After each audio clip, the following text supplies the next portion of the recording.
नमस्कार दोस्तों, स्वागत है आपका आपके अपने चैनल गेम ऑफ एग्जाम्स पे, जहाँ पे तैयारी होगी सिलेक्शन की।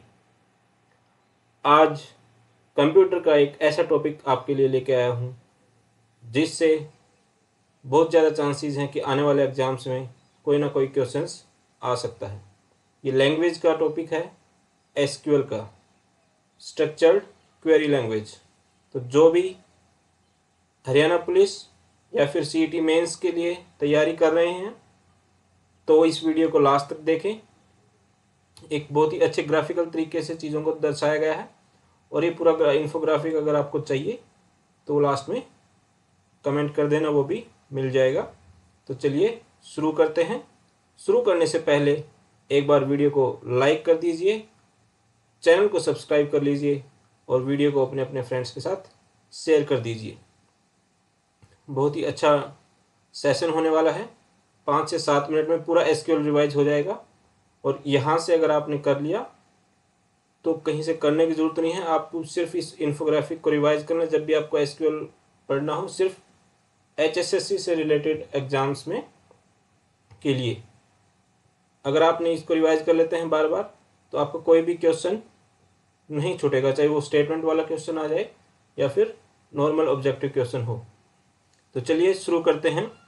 तो एसक्यूएल क्या है? एसक्यूएल है कि जो एसक्यूएल की फुल फॉर्म है वो है structured query language. S for structured, Q for query, L for language. तो स्ट्रक्चर्ड क्वेरी लैंग्वेज जो होती है वो एसक्यूएल बोला जाता है। एसक्यूएल है क्या?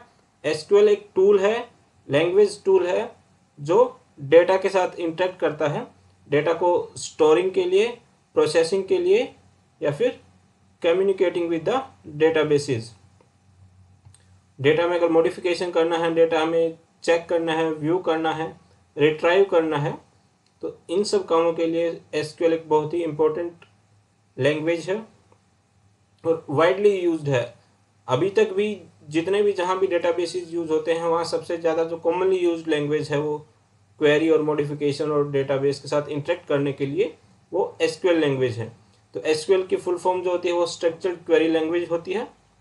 रिलेशनल डेटाबेसेस के साथ ये इंटरेक्ट करती है। तो फुल फॉर्म हो गई है। अब आते हैं इसके अंदर 4 तरह की लैंग्वेजेज हम या फिर बात करें तो 4 तरह की कमांड्स होती हैं, टाइप ऑफ कमांड्स।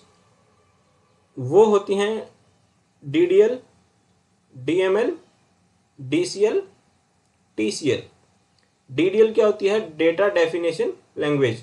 यानी कि जब शुरुआत करते हैं, जब डेटा को डिफाइन करते हैं कि किस टाइप का डेटा होगा, कितने कॉलम्स होंगे, कितने रोज होंगे, डेटा का टाइप क्या होगा, कौन कौन से कॉलम्स आएंगे, कौन कौन सी रोज आएंगी, कौन सी प्राइमरी की होगी, कौन सी सेकेंडरी की होगी। तो जो डेफिनेशन है डेटाबेस की, जो डिफाइन करते हैं, वो जो पार्ट है उन जो कमांड्स का जो यूज करते हैं, जिसके थ्रू डिफाइन करते हैं, उनको डेटा डेफिनेशन लैंग्वेज बोलते हैं।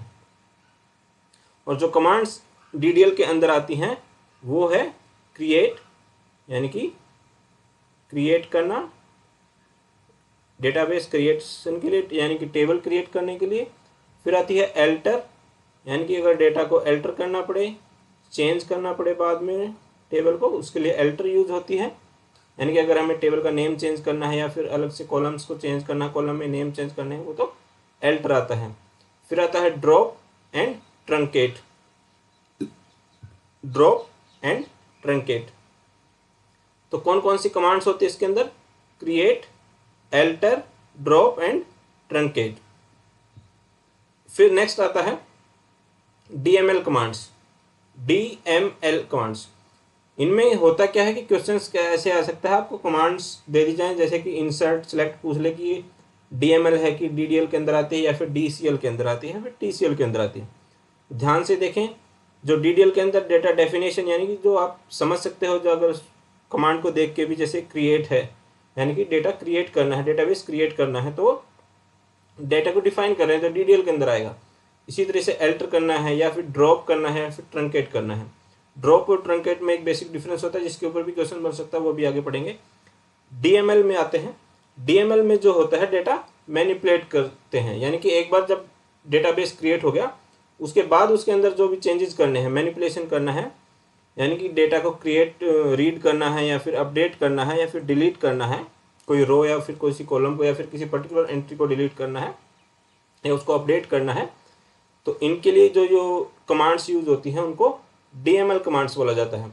इसके अंदर सबसे पहले आती है इंसर्ट यानी कि अगर किसी भी पॉइंट पे कोई नई वैल्यू इंसर्ट करनी है तो उसके लिए इंसर्ट यूज होता है।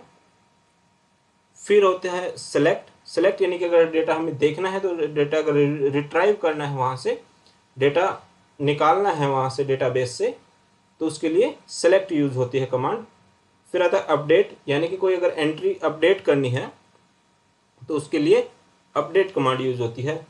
डिलीट, कोई भी एंट्री या फील्ड या फिर कोई रो या कोई पर्टिकुलर कॉलम अगर हमें हटाना है डेटाबेस से तो उसके लिए डिलीट कमांड यूज की जाती है। तो DML के अंदर जो जो कमांड्स यूज होती हैं वो मेन जो कमांड्स है वो है insert, select, update and delete. कौन कौन सी होगी? Insert, select, update and delete. फिर नंबर 3 पे आती है DCL, डेटा कंट्रोल लैंग्वेज बोला जाता है जिसको, यानी कि किसी पर्टिकुलर जो यूजर है उसको कोई एक्सेस देना है, कंट्रोलिंग एक्सेस देना है, परमिशंस देनी है, उसके अंदर उसके लिए जो कमांड्स यूज होती हैं उनको डेटा कंट्रोल लैंग्वेज या फिर DCL कमांड्स बोला जाता है। जैसे कि रिवोक या फिर ओबर्ट, गिविंग एक्सेस या फिर रिवोक का मतलब होता है एक्सेस डिनाई कर देना। एक्सेस किसी को पहले दे रखा था उसको टेक इट बैक, यानी कि एक्सेस को वापस ले लेना, इसको रिवोक कमांड बोला जाता है। फिर जो हमारे पास आती हैं, इसको ग्रांट होता है, ग्रांट यानी कि एक्सेस देना। तो जो DCL में जो मेन कमांड आती है वो आती है GRANT, ग्रांट एंड रिवोक। दो मेन होती हैं कमांड्स जो DCL के अंदर आती हैं। फिर आता है TCL होता है ट्रांजैक्शन कंट्रोल लैंग्वेज या फिर TCL कमांड्स, यानी कि अगर हमें ऑपरेशंस के थ्रू जो भी चेंजेस किए हैं या अपडेट किया है या फिर मॉडिफाई किया है डेटा को, अगर उसको सेव करना है यानी कि हमें चेंजेस को कमिट करना है, तो उसके लिए कमिट कमांड यूज होती है जो चेंजेस को सेव करती है, और ये किसके अंदर आती है? TCL के अंदर आती है। फिर होता है कि अगर हमें कोई भी चेंजेस किए हैं उनको रोल बैक करना है, यानी कि वापस करना है, अंडू करना है, तो उसके लिए रोल बैक कमांड यूज होती है। तो अंडू द चेंजेस, यानी कि जो भी चेंजेस या मॉडिफिकेशन या फिर अपडेट हमने किया था डेटा के बेस के अंदर, अगर उसको अंडू करना है तो उसके लिए रोल बैक होता है। तो जो मेन कमांड्स यूज होती हैं वो कमिट यानी कि जो भी चेंजेस किए हैं उनको सेव कर देता है डेटाबेस के अंदर और फिर फाइनल कर देता है। रोल बैक मतलब चेंजेस जो किए थे हमको उनको वापस करना है, चेंजेस को निरस्त करना है, तो उसके लिए रोल बैक यूज होता है। तो आप समझ गए होंगे 4 तरह की कमांड्स हैं। कौन कौन सी? DDL कमांड्स जो डेटा को डिफाइन करती हैं, फिर DML जो डेटा को मैनिपुलेट करती हैं। तो जो मेन जो है वो DDL और DML में ही आता है। फिर आते हैं डेटा जो कंट्रोल करते हैं, कंट्रोल का यानी कि जो यूज़र को एक्सेस देनी है, कोई उसके पास कौन कौन सी एक्सेस है, सिर्फ डेटा को वो देख सकता है या फिर डेटा में चेंजेस भी कर सकता है। तो इस तरह की जो एक्सेस होती है उसको देने के लिए जो कमांड्स यूज होती हैं वो ग्रांट और रिवोक। ग्रांट मतलब एक्सेस देना, परमिशन देना, और रिवोक मतलब परमिशन को वापस लेना। तो ये DCL में आता है। TCL जो ट्रांजैक्शन कंट्रोल लैंग्वेज होती है, इसके अंदर जो भी चेंजेस हमने किए हैं डेटा के अंदर उसको सेव करता है या फिर चेंजेस को अंडू करना है। समझ गए? DDL, DML, DCL, TCL। जैसे कि क्रिएट वाला था जो डेटा डिफाइन करना था, उसमें क्या होता है? क्रिएट टेबल एक कमांड होती है जो अगर नई टेबल हमें बनानी है तो। फिर एक आता है एल्टर टेबल। एल्टर में क्या आता है? चेंजेस करना होता है। एग्जिस्टिंग जो कॉलम्स है या फिर एग्जिस्टिंग रोज हैं या फिर जो भी डेटा एंट्री टाइप है या फिर डेटा टाइप है, उनको अगर चेंजेस जो भी मॉडिफिकेशन करना हो वो एल्टर के अंदर आता है। फिर जैसे क्रिएट और एल्टर में डिफरेंस समझ गए, मतलब कि अगर नई चीज़ बनानी है तो वो क्रिएट आएगी, अगर एग्जिस्टिंग को चेंज करना है, मॉडिफाई करना है तो वो एल्टर के अंदर आएगा। फिर एक कन्फ्यूजन होता है ड्रॉप और ट्रंकेट में। ड्रॉप का मतलब होता है अगर आप जो टेबल है उसको पूरा डिलीट कर देते हो, पूरा स्ट्रक्चर के साथ उस टेबल को वहाँ से डेटाबेस से रिमूव कर देते हो, तो वो जो होता है वो ड्रॉप कमांड आती है। ठीक है।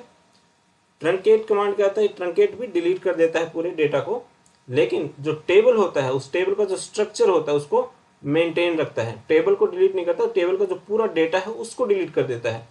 तो ट्रंकेट क्या करता है, उसको साफ, यानी किसी चीज़ को सफाई कर दी उसकी वहाँ से। जैसे बोर्ड है, बोर्ड पे से पूरे जो भी हमने लिखा उस बोर्ड पे सबको पूरा क्लीन कर दिया, तो वो क्या होगा, ट्रंकेट होगा। लेकिन वही अगर हमने बोर्ड को ही उठा के फेंक दिया तो वो क्या होगा, ड्रॉप होगा। तो ट्रंकेट क्या करता है, remove all the records but keeps the table structure intact. तो इसके बाद एक चीज आती है कि किसी भी लैंग्वेज में एक तो होता है किस तरीके से हम उसको लिख रहे हैं, यानी कि उसको लिखने का ढंग क्या है। ठीक है, किस तरीके से हम उसको लिख रहे हैं, और फिर आता है उसको इनसाइड में एग्जीक्यूट कैसे हो रहा है, उस प्रोसेस कैसे हो रहा है। तो जो क्वेरी जब लिखते हैं एसक्यूएल के अंदर, तो जो जिस तरीके से जो हम लिखते हैं उसको सिंटैक्टिकल ऑर्डर बोलते हैं। क्या बोलते हैं, सिंटैक्टिकल ऑर्डर। और जब वो एग्जीक्यूट होती है जिस फ्रेम में, उसको लॉजिकल एग्जीक्यूशन बोला जाता है। तो ये दोनों ही तरीके अलग अलग होते हैं, यानी कि जब जिस वे में हम लिखते हैं स्टेप बाय स्टेप, जैसे पहले कौन सी कमांड लिखी, फिर कौन सी कमांड, फिर कौन सी, इसका एक स्ट्रक्चर होता है, तो इसको सिंटैक्टिकल ऑर्डर बोले जाते हैं। तो इसी ऑर्डर में हमें कमांड को लिखना है, क्वेरी को लिखना है। लेकिन जब वो अंदर में एग्जीक्यूट होती है इनसाइड द सॉफ्टवेयर या फिर डीबीएमएस के अंदर, डेटाबेस के अंदर, वो एग्जीक्यूशन का जो ऑर्डर होता है वो अलग होता है, तो उसको लॉजिकल एग्जीक्यूशन ऑर्डर बोला जाता है। जैसे कि अगर पहले हमें लिखते कैसे हैं, सेलेक्ट, फर्स्ट कमांड क्या होती है, सेलेक्ट, देन सेलेक्ट कहाँ से, फ्रॉम, मतलब कहाँ से, कौन सी टेबल से, वहाँ पे टेबल। सेलेक्ट में तो क्या आता है, क्या निकालना है हमें, कौन सा डेटा निकालना हो, डेटा लिखते हैं। फिर आता है फ्रॉम, मतलब टेबल का नाम आता है, कहाँ से। वेयर मतलब कंडीशन, जो भी डेटा के ऊपर कंडीशन लगानी है। फिर ग्रुप बाय आता है, पर्टिकुलर एक टाइप ऑफ डेटा को ग्रुप इकट्ठा कर देता है। फिर हैविंग कंडीशन लगा देते हैं। फिर ऑर्डर बाय, उसको अरेंज करना है एक पर्टिकुलर ऑर्डर में, असेंडिंग या डिसेंडिंग में। फिर उस पर लिमिट लगा देते हैं कि कितना डेटा हमें निकालना है। तो इस तरीके से लिखते हैं। पहले क्या लिखेंगे, सेलेक्ट लिखेंगे, फिर फ्रॉम टेबल बताएंगे कहाँ से निकालना है, फिर वेयर कंडीशन लगाएंगे, फिर ग्रुप बाय आता है, फिर हैविंग आता है, फिर ऑर्डर बाय आता है, फिर लिमिट आता है। लेकिन जब ये अंदर में एग्जीक्यूट होता है तो उसका ऑर्डर जो होता है वो होता है, पहले सबसे पहले कौन सी कमांड एग्जीक्यूट होगी, फ्रॉम। फ्रॉम मतलब कौन से टेबल से, मतलब अंदर जाके कहीं भी जाएगा तो कमांड तो पहले यही जाएगा ना कि किस टेबल में हमें जाना है, तो वहाँ पे फ्रॉम लगेगा। जो टेबल हमने कहा कि टेबल ए से निकालना है तो फ्रॉम टेबल ए, तो मतलब पहले टेबल ए में जाएगा, तो वहाँ पे फ्रॉम कमांड एग्जीक्यूट होगी सबसे पहले। फिर कंडीशन, उस टेबल में कंडीशन लगेगी ये डेटा हमें चाहिए। देन फिर क्या होता है, ग्रुप बाई, फिर हैविंग, फिर सेलेक्ट, सेलेक्ट कमांड आती है, फिर उसको ऑर्डर करता है और फिर लिमिट करता है। यानी कि जो ऑर्डर बाई और लिमिट तो लास्ट में आते हैं। सेलेक्ट देखो लिखते टाइम सबसे पहले आई थी, लेकिन एग्जीक्यूशन में 5वें नंबर पे चली गई। फ्रॉम जो सेकंड नंबर पे थी लिखते टाइम, वो एग्जीक्यूशन में पहले नंबर पे चली गई। तो ये जो इन्फोग्राफिक मैंने बनाया है ये बहुत ही इंपॉर्टेंट है, आप इसको देख सकते हैं, स्क्रीनशॉट ले सकते हैं। और जैसे ही आप, अगर आप यूट्यूब पे आप कमेंट करते हैं, अपनी आईडी छोड़ देते हैं, तो मैं आपको मेल भी कर दूंगा इस इन्फोग्राफिक को। आप इसको अच्छे से देख सकते हैं, अच्छे से पढ़ सकते हैं, अच्छे से रिवाइज कर सकते हैं। सब कुछ, सारी कमांड्स क्या होती हैं, ऑर्डर क्या होता है एग्जीक्यूशन का या फिर लिखने का, वो सब कुछ, मेन जहाँ पे डिफरेंस होता है वो सब कुछ दिया हुआ है। एक और डाउट आता है कि हाँ डिलीट कमांड, डिलीट जो है वो डेटा मैनिपुलेशन है, जबकि जो ड्रॉप और जो ट्रंकेट होती है वो डेटा डेफिनेशन कमांड होती है। तो ये था आज का एसक्यूएल का रिवीजन। नेक्स्ट क्लास में एसक्यूएल के बेस पे हम क्वेश्चंस करेंगे, जिससे आपका सब कुछ पूरा एसक्यूएल क्लियर हो जाएगा। ये दो जो वीडियो होंगी एसक्यूएल के लिए इनफ रहेंगी। आपके जो भी ये थ्योरी है, आप यहाँ पूरी ये इन्फोग्राफिक्स को देख सकते हैं, आपको भेज दिया जाएगा अगर आप कमेंट्स में आप छोड़ देते हैं अपनी आईडी को। तो कमेंट करिए अपनी आईडी अगर आपको चाहिए ये इन्फोग्राफिक, और चैनल को कर लिए सब्सक्राइब। नेक्स्ट वीडियो आएगी आपके ऊपर जो एसक्यूएल के बेस पे क्वेश्चंस होंगे, बहुत ही इंपॉर्टेंट क्वेश्चंस होने वाले हैं, डायरेक्टली आपके एग्जाम्स में पूछे जा सकते हैं, उस तरह के क्वेश्चंस लेके आऊँगा।